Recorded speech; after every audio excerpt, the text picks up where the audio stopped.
Hola, ¿qué tal? What's good, everybody? You have found Podcast Nirvana. This is the El Huddle Podcast. I'm Will Salva, MJ Acosta Ruiz. Not joining me for this one. She's taking care of some things, but I know that she would be excited about the guest that we have lined up for you. Of course, we are gearing up for the draft that is coming up. We're hearing a lot of names. We're seeing a lot of faces, a lot of workouts. But here on this podcast, we always like to pump up those Latino voices, those Latino players, those ones that we are going to keep an eye on during the draft. And it is a pleasure for me to welcome in a stud wide receiver from Fresno State. Let's give a warm El Huddle welcome to Jalen Moreno Cropper. What's up, Yes, Jalen? sir. How you doing? How you doing? Hey, a lot better now that you're joining us, man. So Yes, many sir. questions to ask of you, especially with your background. So Mm, you have long been known as Jalen Cropper, but you added the mm. Moreno. Tell us why. So this past season, upcoming season was my senior year. I knew that this was gonna be my last year playing here for the Bulldogs in my hometown, the Fresno area. So I wanted to be remembered as a little something different, something that was very special to me, not only to me but my family. So um, my late grandpa, his last name was Moreno, and I felt like everything that he did for me growing up. I felt like I had to lay it all on the line this year for him, um, and be able to just be remembered as not only Jalen Cropper but Moreno Cropper. And I felt like being able to come into this season, it added a little chip to my shoulder. Definitely, I played the game with a little bit more of a heavy heart than I did last year. So. Just being able to come out this year, obviously, meant a lot to me. But this year definitely meant a lot more, knowing that the name I was playing for on my back. What were the reactions of your teammates and other people that said, "Whoa, whoa, whoa, I don't get it. Now Hmm. you're doing it. Why didn't you do it before?" Like, Hmm. what were some people saying to you after you did the change? It was crazy. A lot of people were very excited. I think everybody that knows who I am knows who my grandpa was to me, not only to me but to my family. So the staff, Coach Teffer, some of my the friend, my teammates, everybody was just very excited when they first heard that this is what I was gonna do. That it was just kind of like talks and stuff like that. But when they finally seen, I showed them my jersey. When they seen, the Moreno Cropper, they were like, yeah, like that fits you. So, ever since then, with all this whole draft process, that's all I've been seeing, like Moreno Cropper. So I was like, I might just stick with it now. I love it. Well, did you think about doing it, 2 years ago, 3 years ago? Like, now that you see how cool it Hmm. looks to see on jerseys and how much your grandfather means to you, Hmm. d are you wishing that you would have done it sooner? Yeah, most definitely. I think that I would have probably done it sooner. Um, but I think the way I did it, the way I went about it, knowing that I want to leave my senior year with that legacy, knowing that they know who I was, and I feel like being able to do that was definitely the right way. But if I had to go back, I would have definitely been able to change it early on. Sure, sure. I mean, such an amazing gesture, and obviously meant so much to you and your Mm-hmm. family. Obviously, I didn't get the pleasure to meet him and know him. Mm-hmm. Tell our listeners a little bit about your grandfather Mm-hmm. and growing up and being around him. Maybe some of the lessons he taught you. Man, a lot of lessons. Basically, he was just Jalen, we a got funny time, baby. a We funny got dude. time. He was just a funny dude. He got along with everybody. Everybody loved him. And I feel like what I really got from him was that family environment that he brought to everything. Not only with our exact family, but with friends and anybody that we bring home. Any friends. He always brought them in with open arms. Loved them like they were one of his own. So I think that was something that definitely stuck with me, even up until now. Everything that I do, my siblings, I look after them like they're my own. Um, and there's a lot of things when the way he looks at the world, the way he looks at people. you know, the support that he brings to my family, everything that he did, you know, it was just wonderful being able to be a part of that, and be able to take that and, you know, I obviously grow as a man. So I think that was definitely something for me, you know, being able to grow up. I was always young. I spent, you know, every day with him. He picked me up from practice, dropped me off at practice in the mornings, um, Home Depot trips, load trips, you know, just doing all that stuff. When it was his one-on-one time with my grandma, you know, I'm always third wheel. I'm always tagging along. So, you know, being able to go through that with him was definitely something that, you know, there was a lot of life lessons. Um, but if you ask anybody who knew who my grandpa was, I mean, they have nothing but good things to say about him. Well, just based on what you've told me, I don't have any doubt that anybody would say anything other than Mhm. great things Mhm. about him. Were there particular things, like just from a cultural standpoint, where you know, he talked about his background, about being Latino? Did Mhm. like what sorts of things did you glean from him, or did he tell you about maybe Mhm. customs or things that he did when he grew up? Yeah, there's definitely a lot of things that he did. You know, the stories that he would tell me, but with him and his siblings, how they, you know, they walked everywhere. They would go in the mornings to go work with his dad, my great grandpa.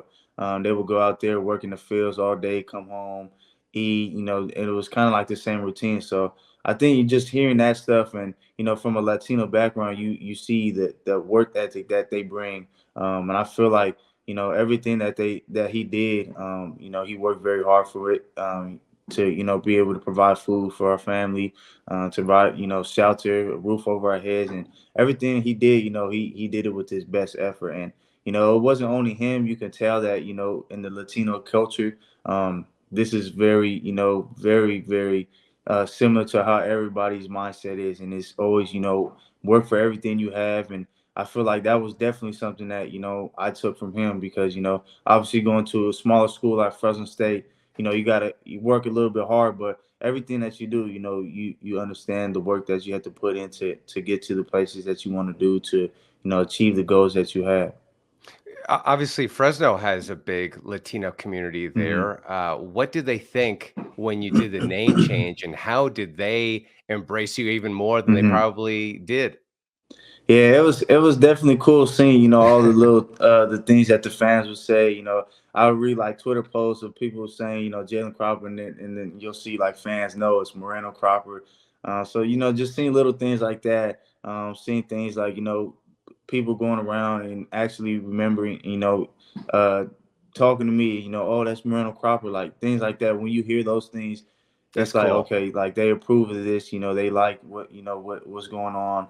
And then you see all, you know, the things that, you know, the kids are, you know, making little pictures or, you know, edits and stuff like that, and it says Moreno Cropper. So, you know, that was kind of like one of the cool parts, just knowing that, you know, the vision that I had going into that season, you know, it was coming full circle.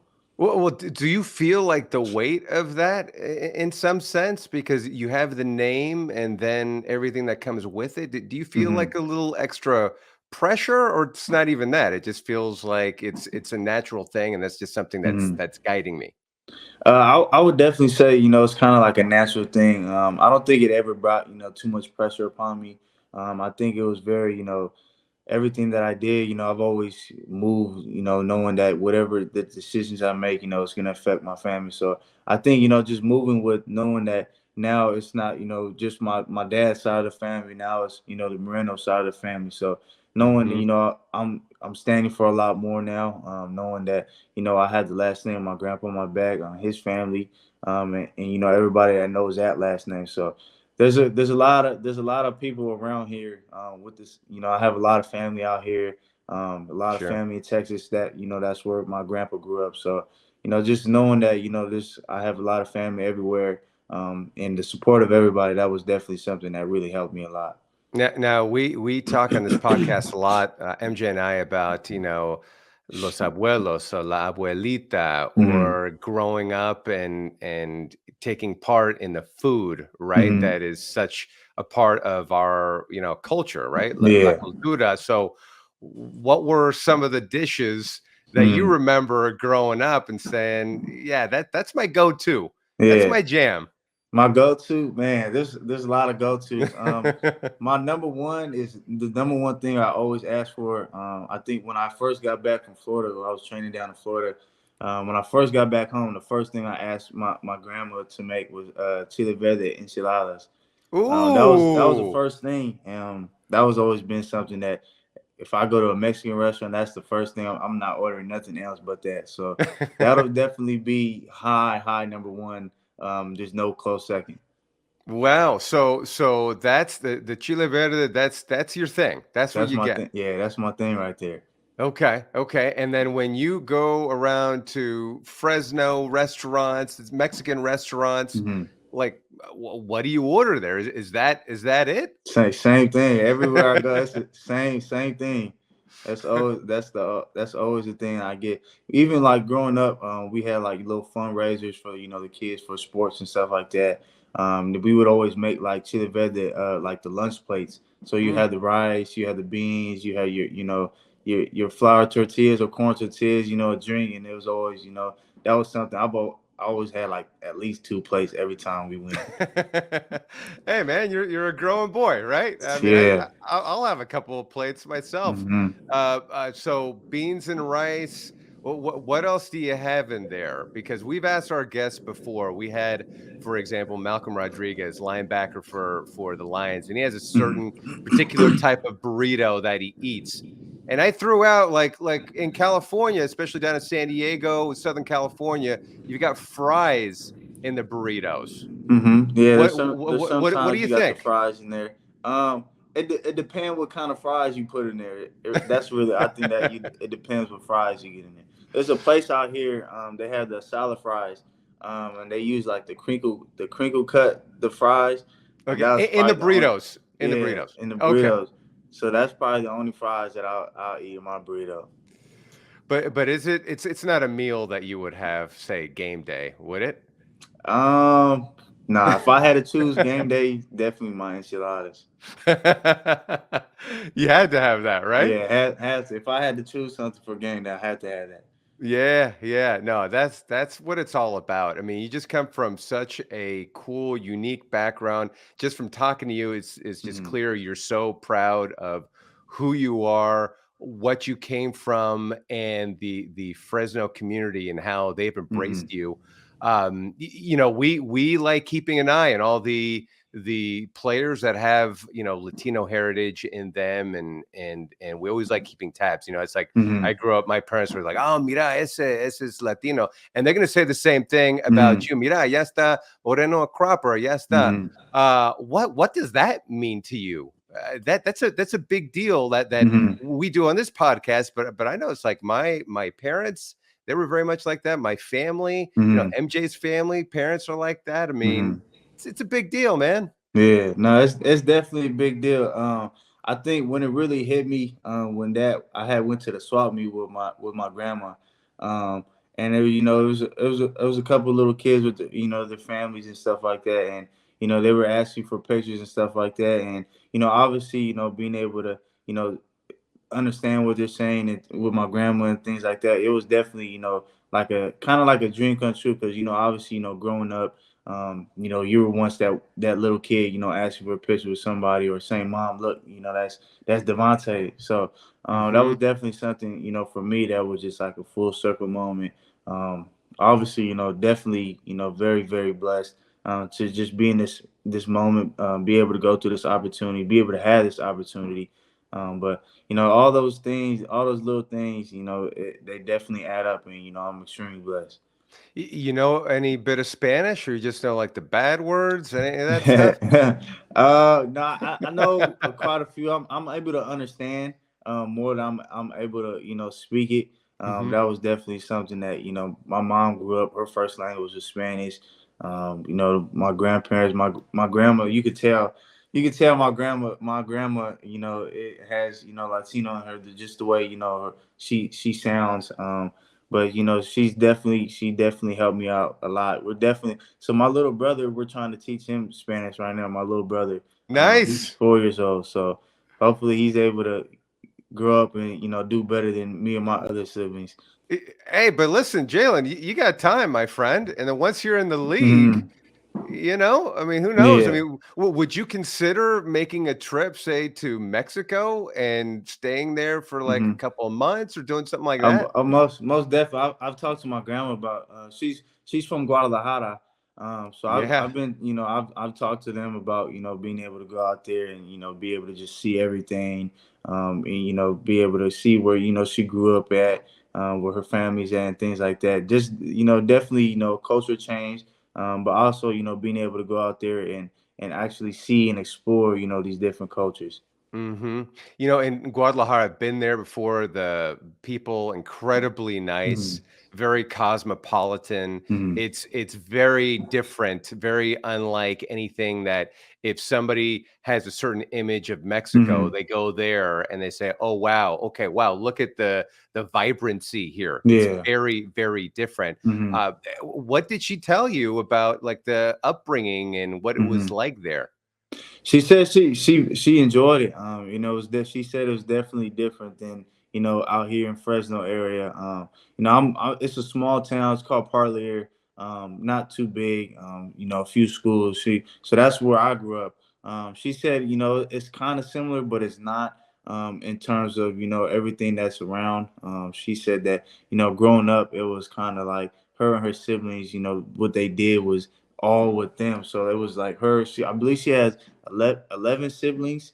Um, Wow. so I don't think all 11 were born at the time when she was out there. But she said she would definitely go back. She loved it out there, and she definitely wants to being able to bring us all back over there to see everything out there. How do you think that experience would be like if you were out there to visit and Yeah. see it through her eyes? I think it definitely be cool. I've always wanted to do that. Always wanted to travel the world. But obviously to see that experience to experience what she did. See how her upbringing and things like that. Because obviously I've seen the way I've had an upbringing. So it's a little bit different out there. So she told me being able to go out there. She's definitely willing to show me the ropes out there.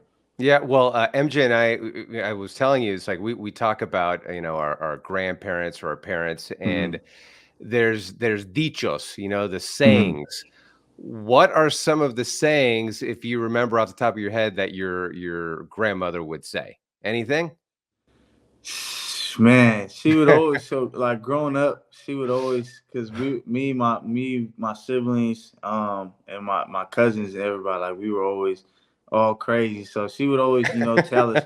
She would always tell us like stories and stuff like that. And that was like the number one story I've always remembered her talking about was is the Llorona, and that was she was always trying to scare us with that, and that was always the number one thing. Like she every time she would like we would do something bad, she would say that, and it was just like everybody would act right, everybody sitting down on the couch and all nice and stuff. So it just took that, and then you guys were in line. Yeah, everybody we were all terrified of that growing up. Like that was she would just tell a story, so we were all just terrified of that. So like every time she would bring it up, like we would act right, we would change everything, the way we talked and stuff like that, and everybody would just act right. Now it was just she knew how to handle us. Yeah, yeah, that's what it's all about, right? I mean, Yeah. she's leading things. What you've done in your career at Fresno State, nothing short of remarkable. You improved every single year. Hmm. And you had said in a quote that you are like a ticking time bomb ready to explode. Hmm. Loved the quote. Why did you say that in particular? I just think that whenever I get the ball in my hands, there's always something like you have to have your cameras out because something, special, something crazy might happen. I might take a fly sweep for 80 yards. I might take a hitch for 70 yards. So it's always no matter one play with me, and I feel like being able to, when I growing up every single year I played football, that was just something that I lived by, and I feel like it was always just one play away of 7 points. And, I felt like, that was definitely something with me. Just how, I practice and things like that. The things that I do for my craft. Definitely, on Saturdays, that's why I said it on Saturdays. You never know. Whenever I'm on the field, if the ball goes my way, you never know what's gonna happen. I love that confidence. What do you get more excited about? Running the jet sweep for 80 or catching a bomb for 80? Oh man, definitely catching the bomb for 80. I think being able to just show your speed, catch the ball down there, and you're already 80 yards down the field. By the time you get to fly sweep, you're only you about 3 yards behind the backfield. So I think definitely I would say definitely catching a long 80-yard bomb for a touchdown. Yeah, it feels like the deep ball's a little sexier, right? Yeah, yeah, you could tell at the combine everybody was going crazy for the deep ball. So I think that was definitely be something that I would definitely like. What did you make of your experience at the combine? Because here you are, you're coming from Fresno State. I'm sure you felt like I've got something to prove. You even mentioned it earlier to me about Hmm. having that chip on your shoulder. What was that experience like? Because you ended up running the 40 at 4.4, I Hmm. believe. So you showed up and you showed out. You didn't run the Hmm. 40 in your pro day, but still, you really impressed a lot of people for that Hmm. performance. Yeah, I think that was definitely something where I always, believed in my speed, believe, what I can do with my feet, with my legs. I always knew that I was fast. So I felt like, I heard a lot of things about, oh, you're gonna run a 4.5. I'm gonna be in the 4.55 range, mid 4.5. So I was just definitely something where I was just like there's no way I'm ever gonna run 4.5. So, I think during that whole process, it was just definitely something where always trying to get better every day. And obviously, when the lights come on, you gotta show out. You gotta go out there, do whatever you need to do to showcase your talent. So I feel like the day of the combine, being able to go out there, the lights are on. It's very quiet when I'm on the line about to run my 40. So Yeah. it was just something that going back to your technique, going back to your training, being able to trust in, everything that you did, trusting your preparation. And I feel like leading up into that point, I prepared very well for it. Now, if it's the battle of two Fresno State Bulldogs, former Fresno State Bulldogs, let's just Mhm. say it's Devontae Adams on one side, then it's you on the other Mhm. side. Who's going to be who's going to be the one that's going to be making that 80-yard touchdown bomb that we were talking about? Man, I think I mean, Devontae, he does that every week, so you really Yeah. don't know. So I think just obviously being able to play on the same team as him, be on the other side of him, that would definitely be something where it's like it don't matter who catches the 80-yard bomb, we're all gonna celebrate in the end zone. Yeah. Well, how much has he been an influence on you, whether Hmm. he's giving you advice or you just growing up and watching him play? Definitely, a lot of growing up, that was definitely one of the main receivers, main football players that I really idolized. I mean, I remember going to the games with my grandpa. Derek Carr and him were out there breaking records. So Yeah. that was definitely something. Growing up, that was this is our only, this is our professional team out here, Fresno State Bulldogs. So, growing up, every Saturday you don't do nothing else but go to the Fresno State game. So it was definitely, growing up and being able to, watch him play, and then obviously, play in the same jerseys that he did, play in the same stadium that he did, was definitely, a dream come true to me. Well, what would be right now your message to talent evaluators Hmm. that are out there who maybe they are a listener of ours Hmm. here? Like, what would you say to them that they are getting in you? Hmm. I would definitely say, if you choose to draft me, you're definitely going to get somebody that comes to work every day, with the mindset, to be the best player on the field. Obviously, going out there in your rookie year, you have a lot to prove. But I always felt like, I've had a lot to prove, so that was not really, really, that's not, it don't bring a lot of stress to me. But I feel like, just I always trusted in, the technique, the preparation that I've had, my abilities to play the game of football. And I feel like, every year, when you get to that next level, from high school to college, and, now it's college to NFL, I feel like, I put myself in a position to be able to go out there and just be a winner. That's definitely something that, I've always been a part of, winning programs. And I definitely, want to come to a program that wants to win. Hey, sign me up. Sign me up. I mean, Man, Jalen, you are a cool customer out there, my friend. man, yes, sir. Really appreciate it. Before I let you go, Hmm. any questions that you have received at all from teams that made you scratch your head a little bit? um, Believe it or not, I have not. There's been no crazy questions where No? they're asking anything crazy. It's really been all business questions. Everything. Trying to get to know each other. Trying to be able to tell my story. In a matter of 10, 15 minutes. So Speed dating, baby. yeah, Speed yeah, dating. that's what it is. But no, I haven't got any crazy questions where I have to yeah, I don't know what you're talking about. Hey, Jalen Moreno Cropper, it has been an absolute pleasure talking to you, my man. I hope that a team is fortunate enough to select you and everything that comes with you and your background and your heritage. Just know here at the El Huddle podcast, man, we are rooting for you and happy for you Yes, and sir. appreciate you Thank you. taking the time. And make sure don't be a stranger. All right, Hmm. when you get that first deal going Hmm. and you get on the team, don't forget about us little people here. All right. Never, never, never. Can't do that. Jalen, you're the best, man. Hey, good luck. Really appreciate it, man. Thank you. Thank you very much. Have a good day. Yeah, you as well.